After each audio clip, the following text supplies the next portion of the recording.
Today we're making a little history. First of all, some people will say it's a little history for the standpoint that you've got elected officials keeping their word. We made a commitment to America that we would bring a milestone bill, the Parents' Bill of Rights. And that's what today is all about.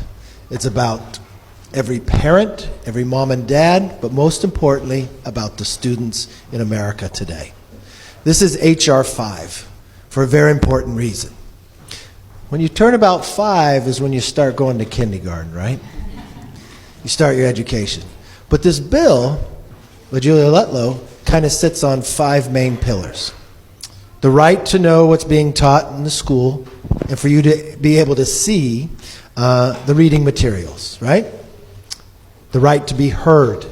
So many times across this nation we found that parents were attacked, called terrorists, if they simply wanted to go to a school board meeting to be heard about what's going on.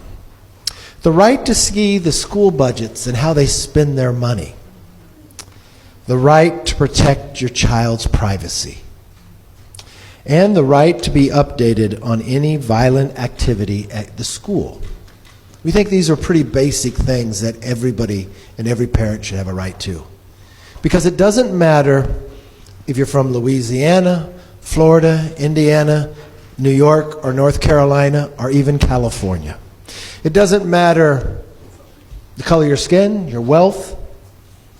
When you have a child, that is the most important thing in your life. You'll give your life for that child. And one thing we know in this country is education is the great equalizer. And we want the parents to be empowered. And that's what we're doing today.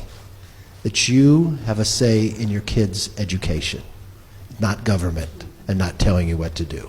You know, I think the pandemic brought to light for a lot of us moms and dads, for the first time ever, we sat down and we saw what our children were being taught through the virtual classroom.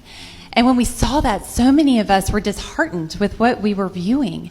And so then we did the right thing, right? We went to our school boards and we voiced our displeasure. But we were turned away, and some of us were even labeled domestic terrorists. That was absolutely not right. And so that was the impetus for this bill. That was it. Thanks to all of you in this room, for the parents, for stepping up and saying, no, enough is enough, and we are going to fight to make sure that our voices are heard, that we have a right to have a seat at the table when it comes to our children's education. This bill is going to ensure that moving forward. Thank you so much, Mr. Speaker, for this opportunity.